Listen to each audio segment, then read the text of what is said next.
Always a good feeling when you come home and there's some boxes at the door. Got some axle blocks, rear caliper guard, a Ballard seat cover. I got an hour meter bracket and a Moto Master rear brake line. And this is my long range tank. I'm super excited to see this thing.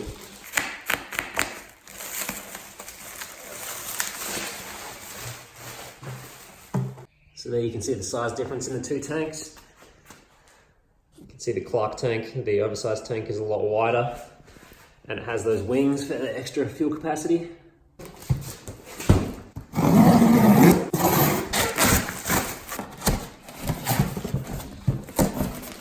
These are Polysport plastics and they're all black. This stuff's gonna look great. I'm gonna start by fitting the tank, but first I have to put the fuel pump in.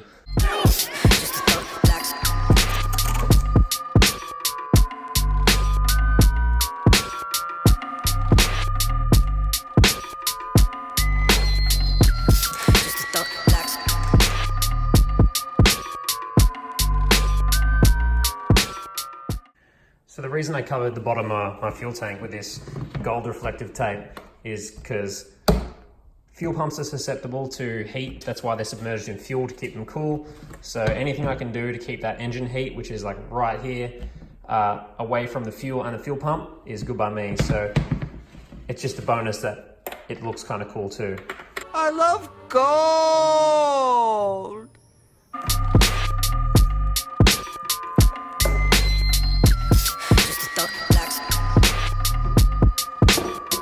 So unfortunately the tank didn't fit perfect. It fouled on the bracket for the radiator braces. I'm gonna have to like take a bit of a notch out of this bracket that usually is there. Other than that, it fits up great and it shouldn't be too hard to get it to fit perfect with the radiator brace. So I thought I was recording, but apparently I wasn't. I just took a scallop out of this clamp or the bracket for this radiator guard, and hopefully I'll try fit it now and see if it fits.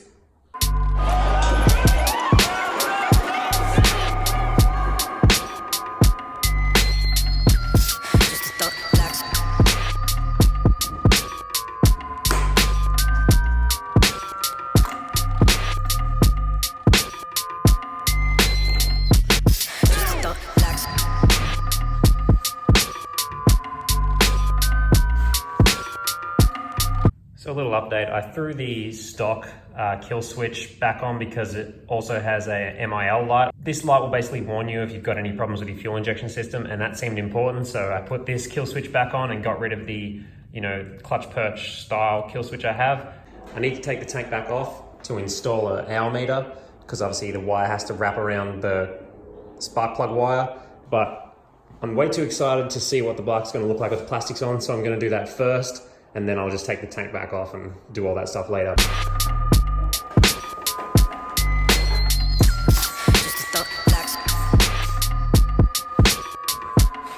As I was pulling all these plastics out of their wrappers, I just realized that it doesn't come with the fork guards, which I thought it was a complete kit, but apparently not. So now I've got to buy some black fork guards as well.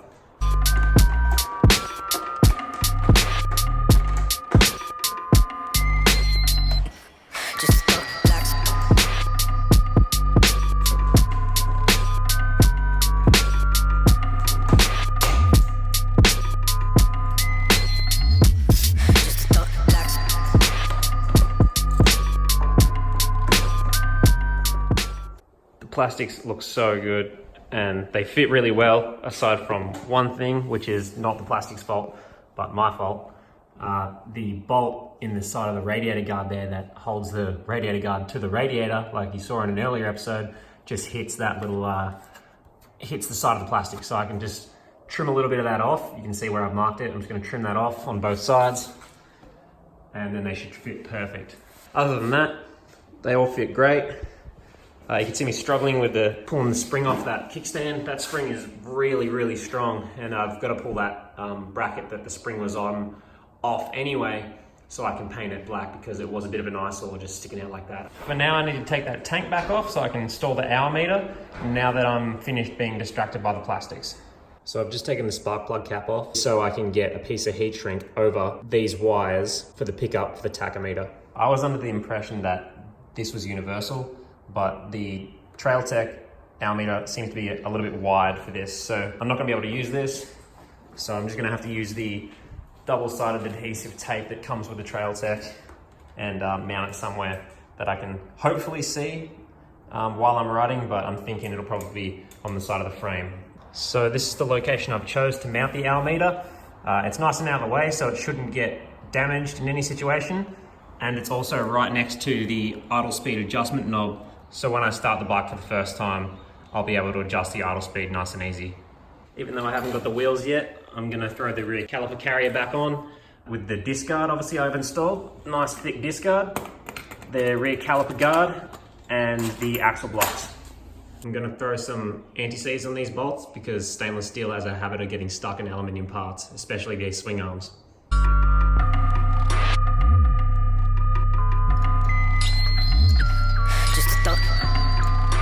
2,000 years later.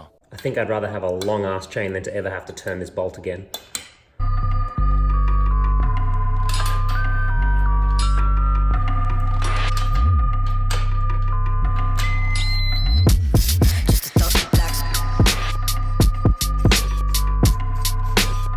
Now that the rear caliper carrier and disc guard's all back on, I can install the brake line. I just can't bleed the system yet until I get a back wheel.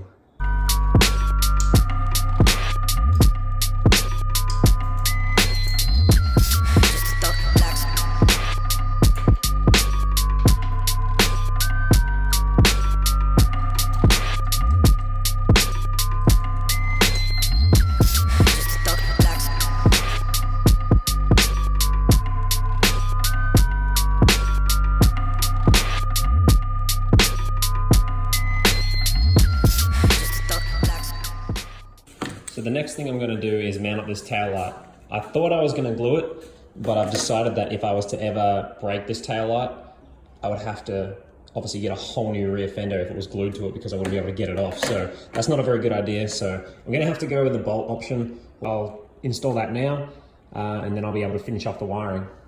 I've got the rear fender off the bike and I've lined the tail light up as straight as I can and I've marked the holes. So now it's time to drill some holes in my brand new fender.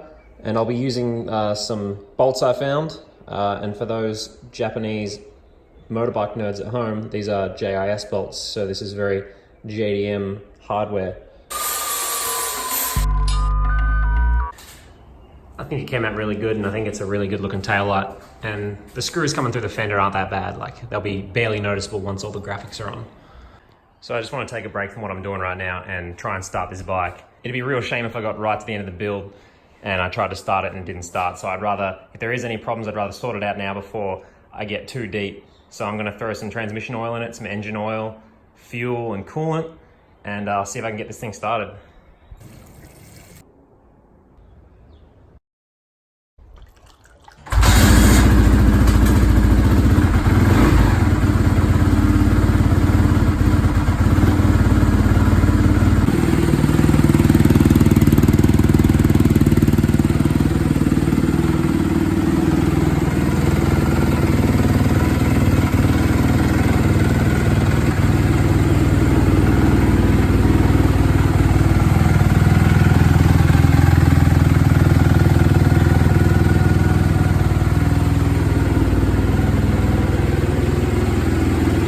So it took a few kicks, but it did start, which I'm super stoked about.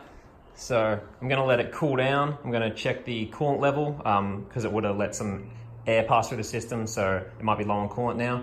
Let it cool all the way down and then I'll start it up again, give it another heat cycle. Because it is a new top end, it needs to go through a couple of heat cycles before you can thrash on it. I also need to check while it's running that I'm getting voltage to the headlight and tail light and that the recluse clutch is actually slipping like it's supposed to. So I've got a funny story for you guys. I ordered an LED headlight globe for the CRF on eBay, and I received this package in the mail with a note that basically says, your order's gonna be late because there was a manufacturing fault and we're still sending it out. But they sent me a gift as a sorry, I guess, for the delivery being late. And they sent me a dental floss, which is the strangest thing I've ever received in the mail. I have the rear fender off the bike again to run the wires for the tail light These are just hot glued in place right now so that they don't move when I put some sealant over the top. That's going to protect them from rocks and mud. I'm going to put a connection here where they meet the tail light so that if I ever break the tail light, I can just replace the tail light. And there'll be another connection over here that meets the power and earth and the brake switch. So the rear fender's back on the bike and the wiring for the tail light's all done. So you can see I got all the wires here hidden under the seat. And then if we go underneath, you can see they're all sealed up here with a sealant. And then there's another connector right there. So if I need to take the tail light off for any reason, I can disconnect that. It's time to install this really grippy black ribbed seat cover onto this seat. I've never done it before, and I've just bought a really cheap air stapler so I can do it. So hopefully it doesn't turn out too bad.